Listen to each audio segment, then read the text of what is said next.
મારું નામ કેતન પટેલ છે. બરોડામાં કાયાવરોડ અને પ્રીતમપુરની અંદર એક હિન્દુ ગુરુકુળ શરૂ થઈ રહ્યું છે, જેમાં અશ્વશાળાના ડાયરેક્ટર તરીકે શ્રી પરમ પૂજ્ય પ્રીતમ મુનિએ મારી નિયુક્તિ કરેલ છે. અને અહીંયા અશ્વશાળા એટલે કે ઇક્વાઇન ક્લબ અમે ચલાવવાના છીએ.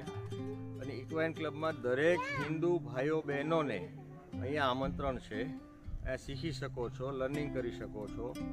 અને ગુરુકુળમાં ભણતા દરેક દીકરીઓ માટે આ અહીંયા ફ્રી ઓફ શીખવાડવામાં આવશે. આ માટે અહીંયા સારા કોચ, સારા ઘોડા, ઇક્વાઇન લેવલ, એક બેઝિક, એડવાન્સ તમામ કોર્સ અહીંયા કરાવવામાં આવે છે. અને એ કોર્સમાં ટેન્ટ પેકિંગ, જમ્પિંગ, ડ્રેસાજ, આ બધી જે બેઝિક ગેમો અને ઇક્વિસ્ટેરિયનમાં એન્ડ્યોરન્સ, આ બધી ગેમો અહીંયા શીખવાડવામાં આવશે. અને જે લોકો આમાં ઇન્ટરેસ્ટેડ હોય, બરોડા આજુબાજુના દરેક નાગરિકો, હિન્દુ નાગરિકોને અમારું હૃદયપૂર્વક હાર્દિક નિમંત્રણ છે.